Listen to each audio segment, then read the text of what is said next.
Assalamualaikum warahmatullahi wabarakatuh. Perkenalkan, nama saya Imawati Anurukma, NIM B2B020037 dari Prodi Pendidikan Matematika dari Universitas Muhammadiyah Semarang. Saya akan menjelaskan mengenai rencana penerimaan sampel ganda. Rencana penerimaan sampel ganda. Sampling ganda adalah suatu rencana sampling di mana keputusan untuk menerima atau menolak lot berdasarkan pada pemeriksaan 2 kali penarikan sampel.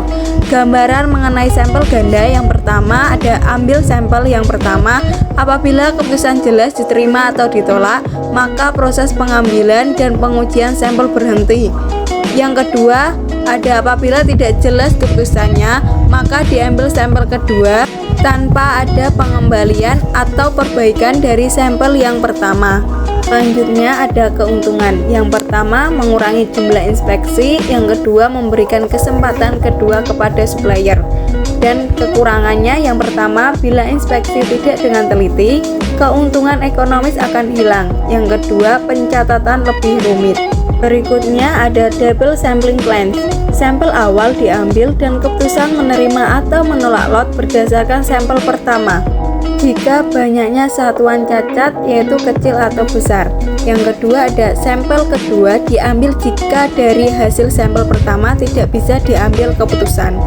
Berikutnya ada notasi yang digunakan. N1 yaitu sampel pertama yang diambil. N2 yaitu sampel kedua yang diambil tanpa ada pengembalian dari sampel pertama. C1 adalah cacat yang disyaratkan dari sampel pertama. C2 adalah cacat yang disyaratkan dari kedua sampel atau sampel pertama dan kedua. PA yaitu probabilitas penerimaan pada sampel gabungan. PA sama dengan PA aksen ditambah PA double aksen. PA aksen yaitu probabilitas penerimaan pada sampel pertama. PA double aksen yaitu probabilitas penerimaan pada sampel kedua.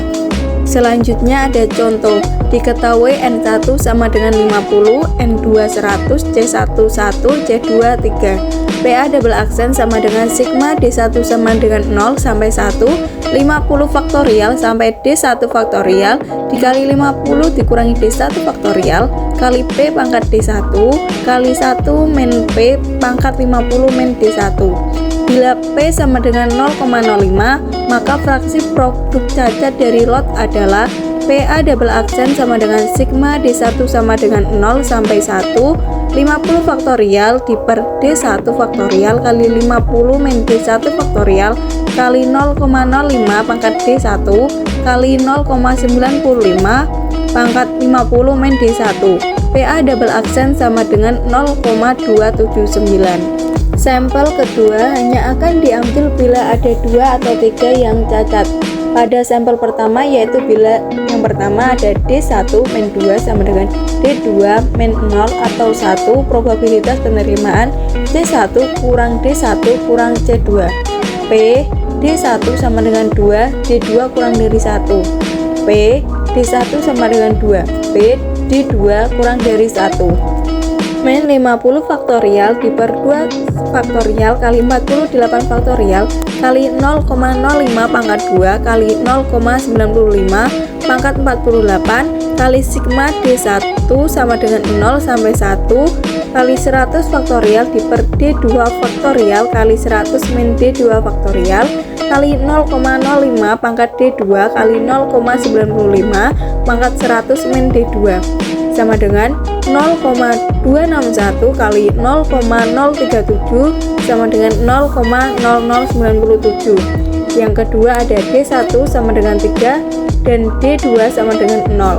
Probabilitas penerimaan P D1 sama dengan 3, D2 sama dengan 0, P D1 sama dengan 3, P D1 sama dengan 0 sama dengan 50 faktorial diper 3 faktorial kali 47 faktorial kali 0,05 pangkat 3 kali 0,95 pangkat 47 kali 100 faktorial kali 0 faktorial kali 100 faktorial kali 0,05 pangkat 0 kali 0,95 pangkat 100 sama dengan 0,22 kali 0,0059 sama dengan 0,001. Yang ketiga ada probabilitas penerimaan pada sampel kedua adalah PA double aksen sama dengan P kali D1 sama dengan 2, D2 kurang dari 1 ditambah P, D1 sama dengan 3, D2 sama dengan 0. PA sama dengan PA aksen ditambah PA double aksen sama dengan 0,279 ditambah 0,0107 sama dengan 0,2897. Terima kasih. Mohon maaf bila ada kesalahan. Wassalamualaikum warahmatullahi wabarakatuh.